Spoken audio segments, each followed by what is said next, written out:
Well, I'm just going to begin by asking, I mean, X and Y is deeply emotional and had myself and many others sort of crying for large parts of it. When you watch a film back that you've made that does have that does trigger that response, are you able to get caught up in that yourself and immerse yourself in the tale as an audience member would? Or you're almost too close to the project to get taken away? I don't know what's worse, if it's like laughing at something you've done or crying at something you've done. I'd say that the crying is probably worse than going, oh my God, I was hilarious in that, or oh my God, I was so moving in that moment. But like, you can absolutely, when I watch something, I just see my big stupid head and like, oh my God, is that what I sound like? You know, when you hear your voice on a voicemail and you're like, my goodness, is that what I sound like?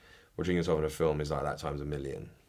So it's like, is that what I look like? Oh my God, is that what I say? So you're concentrating on that rather than, wow, like really nailed that bit of like, emotion. But you can absolutely get wrapped up in other people. I do anyway. Other people's performances and you know, I cried watching this film, for definite. Like the scene at the end with Asa and Sally when she explains to him in a way that he can understand about the concept of love. I thought that was just beautiful. So yeah, when you watch something, you know you can tell it's good. That's for sure, or rubbish. And so I was going to ask, I was going to say, I mean, have you got quite used to seeing yourself up on the big screen yet, or do you still get quite sort of? I don't think I'll ever get used to it. I don't think it's something you should get used to. It's quite a sort of surreal thing. I think for most actors, find it quite difficult watching themselves. But this is definitely one of the first films of mine where I've really been able to at least try and forget about me being there and just focus on the sort of the stories being told and sort of trying to get taken away by it. And it's a much more enjoyable experience than constantly sort of scrutinizing yourself almost. So I really, really enjoyed watching this film. Yeah, because I mean, following on from Ender's Game and now this, I mean, it seems that casting directors have you pinned down as a sort of child genius.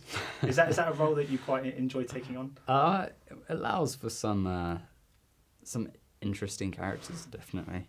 I think in this case, it's very complex on multiple levels. I mean, Ender's Game, my character was very smart, but it was a very different sort of smart. In this, because he's much less, he externalizes things, pretty much externalizes nothing, and which just makes him so hard to talk to and to relate to.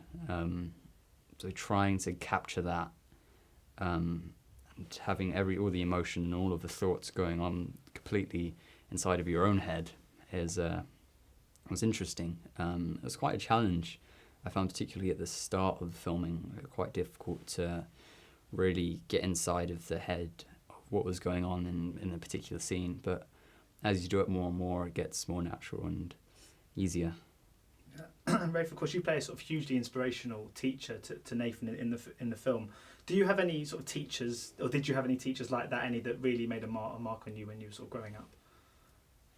I'm thinking a lot about this because of this film, and my kids are coming up to the age where they're going to start going to school and stuff, and you know, when your own children are going to go to school, you really think about how important teachers are and what an extraordinary job that they do, and what a noble profession it is, and thank God that we have so many people who are prepared to devote their life to something, you know, for not enough money, and that's a really amazing thing. Unfortunately, in my case, I never had an inspirational teacher. After saying all that, you know, that's just the way it sort of rolled out for me. You know, I never had someone who made me go like, yeah, you know, I'm going to be an actor, or like I never had someone who said to me, you got talent in this area or whatever. But I had really amazing parents. I've got really amazing parents who installed me with a massive confidence and the confidence to think I could take on anything. You know, my sisters aren't actors, and my dad's an actor. My sisters aren't actors, but they installed me with a confidence that anything I wanted to do, that was cool. And So, your schools are extraordinarily important, but in my opinion, it's at home where you really get the most important stuff. Ladies and gentlemen, you're watching Hey You Guys! Hey You Guys, huh? Hey, you guys. Is that from the Goonies? It is indeed, yes. Nice. Hey!